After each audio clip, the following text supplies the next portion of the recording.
Hey, friend. Hey, how are you? I am so well. How are you?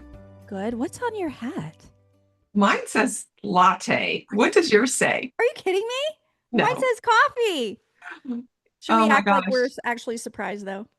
you're not. So, for the people that are at home or wherever they are listening to us rather than seeing us, when Christy and I were last together, we tried out a new coffee shop. And Yes. in the adjacent gift shop, we found these great ball caps. Yes. And we had to buy them because Mhm. coffee and Love it. lattes.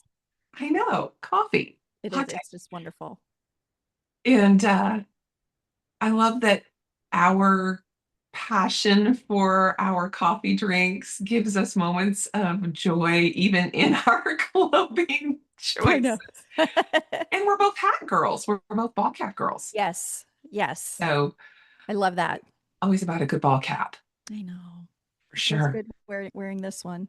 It's not a sports team, but it just displays what I actually really do love. And we'll just sip to that. How about that? Sip to that. Okay, cheers to that. Hey, it has been of late here in Ohio, a bit like Florida summers. hmm The mornings have been lovely. And then most afternoons lately, we're getting those very familiar South Florida summer storms. It's wild. It's like I'm right there with you, but I'm here. Yes. South Florida, total monsoon season. When I say monsoon, it's like heavy tropical storms. You know the sun is still going to come out afterwards, but you might have a flood on your back patio. Hint, Yes. hint. Mine You have yesterday. floods on your back patio. Oh no. I know. And I have such a the most adorable little dog, and she's a little white Havanese. Her name's Bella, and she so is a Bella. Yes. And she likes to stay on the patio. And I happened to be upstairs and it was monsooning. That's what I call it. It was monsooning. And that poor dog was just terrified. She had nowhere to go. It was literally torrentially coming into the patio. I Oh felt my terrible. goodness. But we made it up with cookies. So we're all good. There you go. We love our coffee and we love our dogs. And Hi. Crazy, crazy love. those are lots and lots and lots of conversations. I think probably, though, our audience is hoping that we're going to talk about some deep water today. Oh, let's dive in. Christy, it's a recurring theme for me. So I don't think you or anyone that knows me is going to be surprised when I say we're going to talk a little bit about performance today. Yes. Performance, what, Jackie? Uh-huh. You know, it's it's a curious thing to me how pervasive the mentality of performing can be, hmm not a spirit of performing. I'm not talking about as a showman or an artist. I'm talking about in life and the drive to perform for some esoteric outcome. It's a very good topic to be talking about these days. So, what do we do when we're working for the Lord, when we're doing something that is very good hmm and we're doing it from a spirit of Christian generosity and service?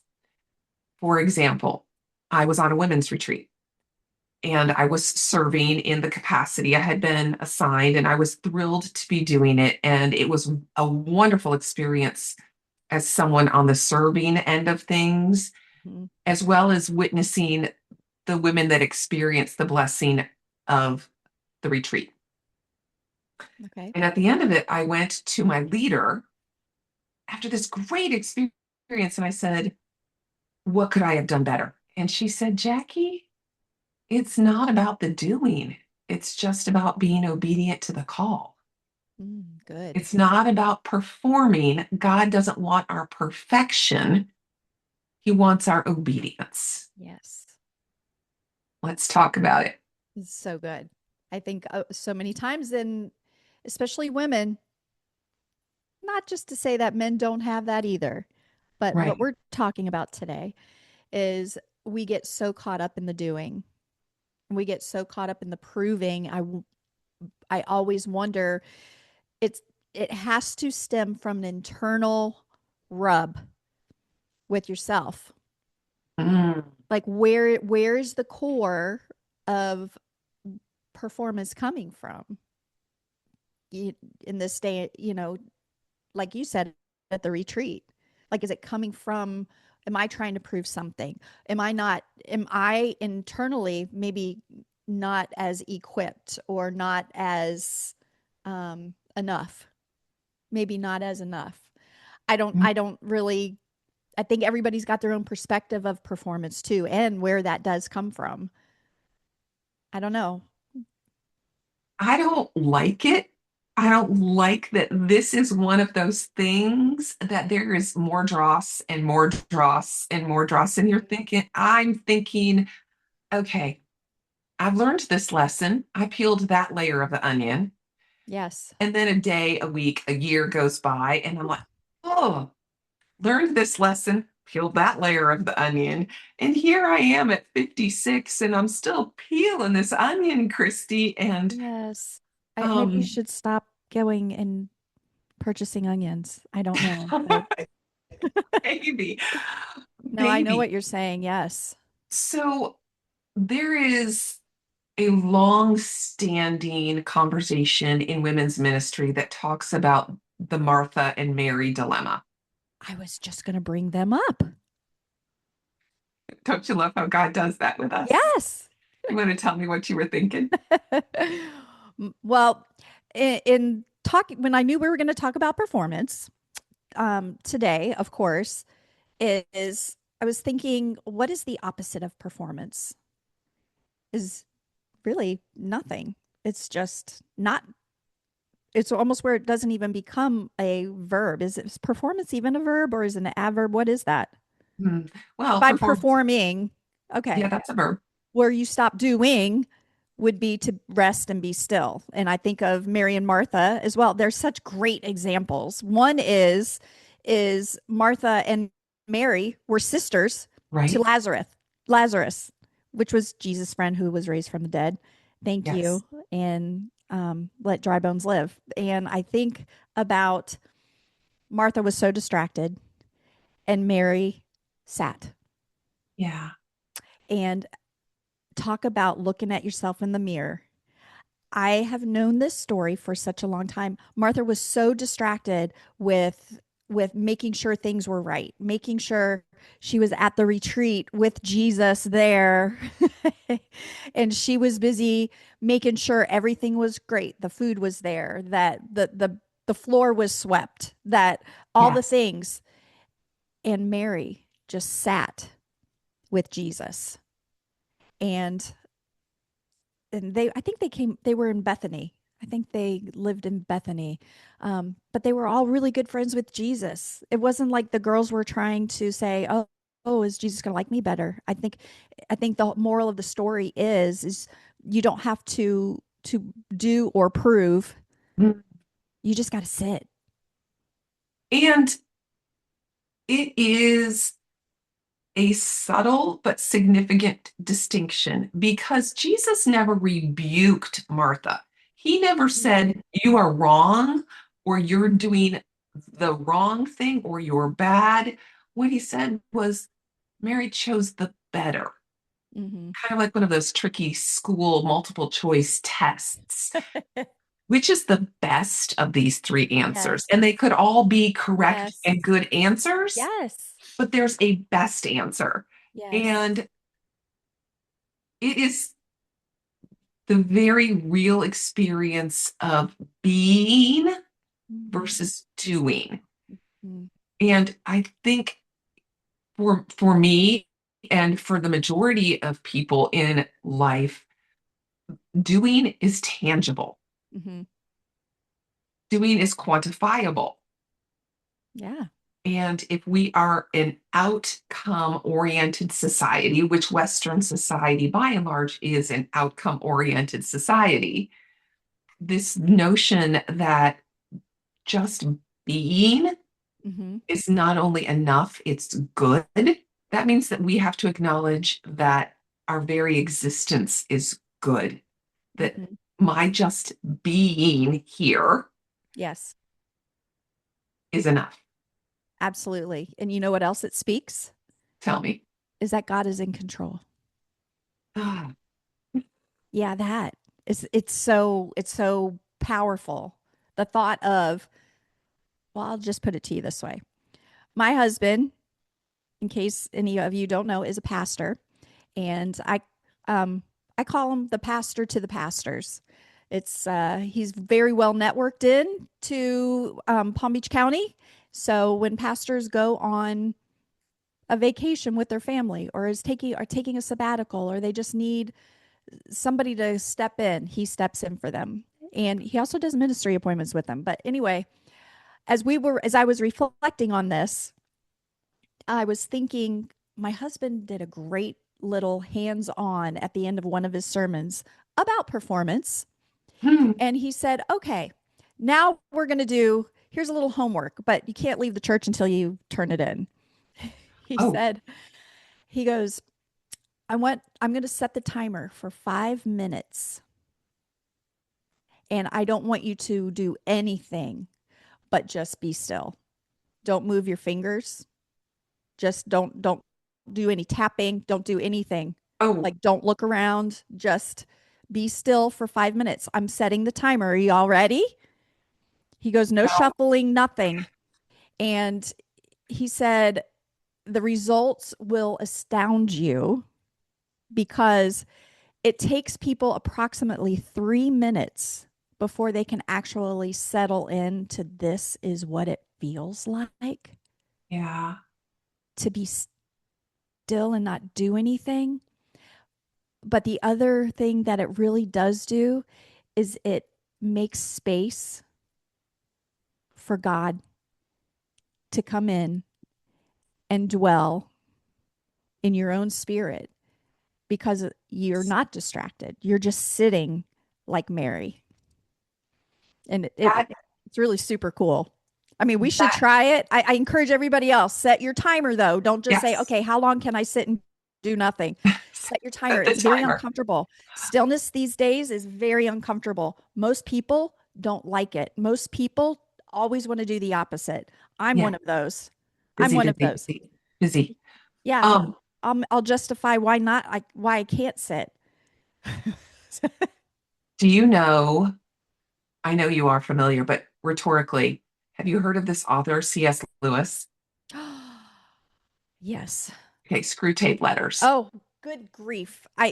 Best book. Best book And one of the to reflect messages, on. I'm sorry, Go ahead. I was just saying it's the best book when you're reading it. You're like, okay, oh, that's so me. Oh, what? it's a great book to reflect upon. Absolutely. Hmm. For those of you that in our audience that aren't familiar with the Screw Tape Letters, one of the themes that Christy and I are smiling at one another about is this idea that if Satan just keeps us busy enough, if we're just distracted enough, and if we're just busy enough, then we won't even notice that we're not in relationship with God. Won't even miss it because we'll just be so busy that we don't notice that we need it anymore. Right. And if you're busy enough, you don't have space for God. Yes. That's right. So it is one of the very odd, unexpected benefits of my high school swim coach and his training. Because at morning practices, I did two a days in high school. And so we were Hmm. up and in the pool at dark 30. And some mornings we would get to go in the upstairs loft area of the gymnasium.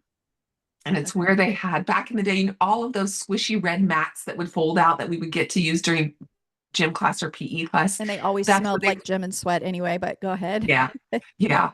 Um, so we would go up where they were stored, and it was really, really dark up in that Oh, space. wow. And he would have us lay down on our backs in the dark, and it would be quiet, but for his voice. And we would do a head to toe muscle relaxation exercise. Wow. It's a great way for athletes to train body awareness and where That's you're very holding good. tension.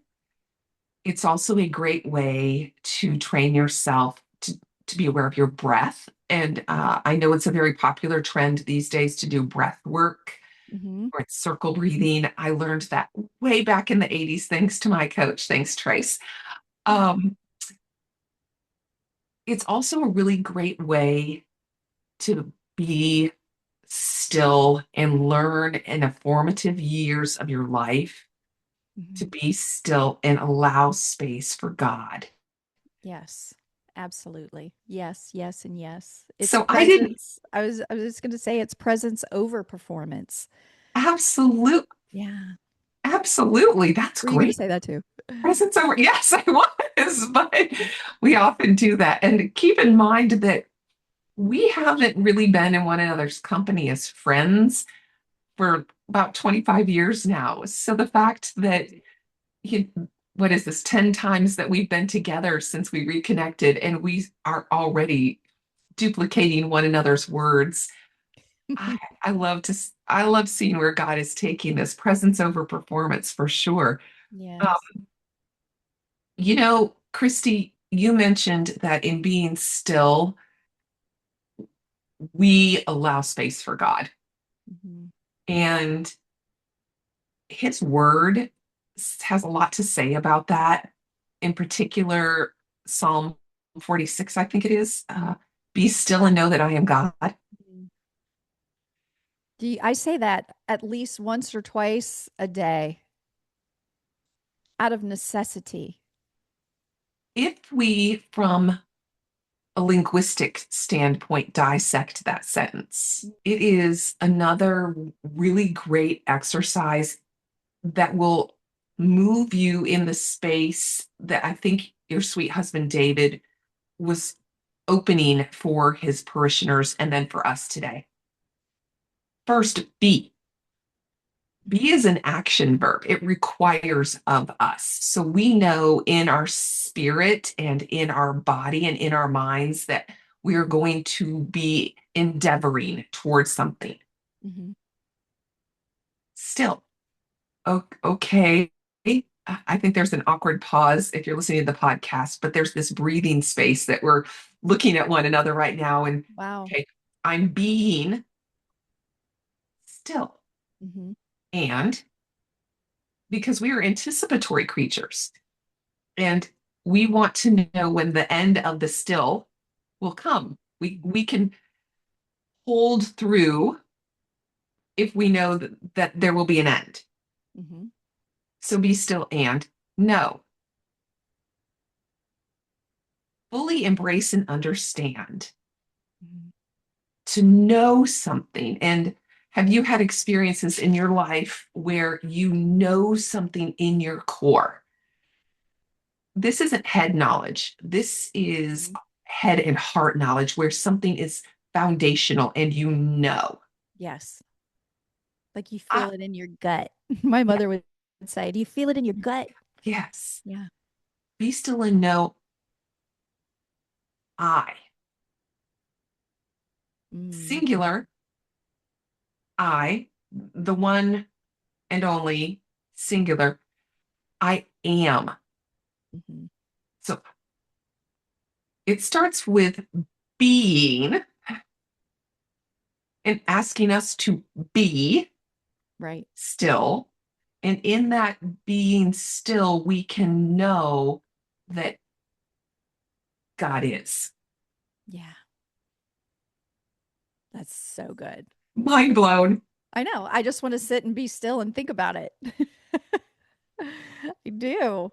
It's it's an iterative process Hmm. that I have found helpful when my monkey brain starts just, or my squirrel brain starts bopping all over.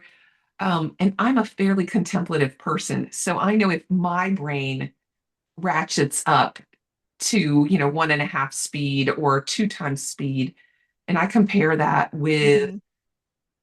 my sweet husband who rapid fires through life because he's wired that more quickly than than I am. Yes. Yes. Um, if I know the iterative process of reflecting on be still and know that I am God Hmm. can calm me and focus me and usher me into a space of hearing what the Lord would want me to hear or understand or know. How Yes. much more helpful could it be to someone whose brain operates at hyperspeed all the time? I love exactly what you said. How much more? I think it gives us permission to be expectant in our Mm, stillness, that there is a guarantee, that is a promise that has been made from the heavens, that we have permission to be still, and that he is in that yes, space, that he's in it. Um, Honestly, is there really anything more important? When we talk about every day getting back down to, we talk about so many things and we have so much to cover, that if we know God is in these moments, and yes, that, is there anything more important when it comes to the hope we need, and to God not failing, and us not fearing, right. because he's in it. And I think it also gives us space for, to go, okay, if God promises that he's going to be in it, we're going to fellowship with him, that he opens up a lot of things where we can fellowship and commune, and that whole topic of unity and being with him in the stillness and in the distraction, as long as we know that he's with us. So part of that, Christy, part of doing that very thing, being in the stillness, Mm. requires me to get off my own stage. Mm-hmm. Part of that requires me to stop performing. Yeah. And in a very real experience of me, myself, and I, and it is my truth. I'm Mm-hmm. going to live out my truth. Oh. Yep. Contemporary language here. I I'm going know, to it's live some out my phrase I truth. wrestle with. Yep. Mm. Um, well, we could go on a whole deep dive, deep water rabbit trail on that one. Yes. But part and parcel of that is that I am the center of the stage. Mm-hmm. And I am the moderator and mediator and regulator of all things me. Yes.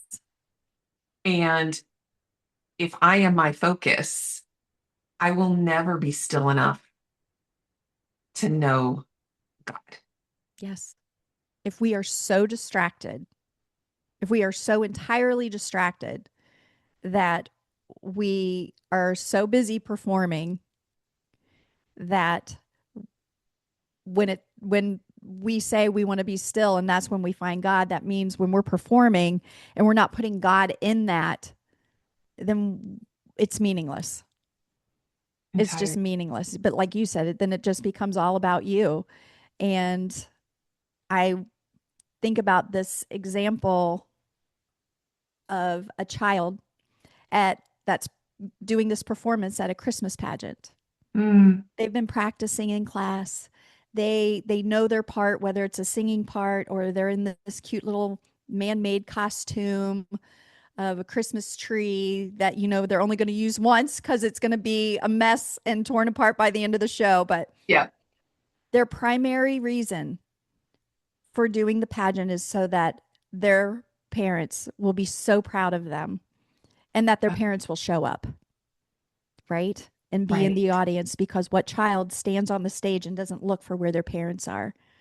Mm, And so if a child does a performance and the parents aren't there, it means nothing to them. oh, wow.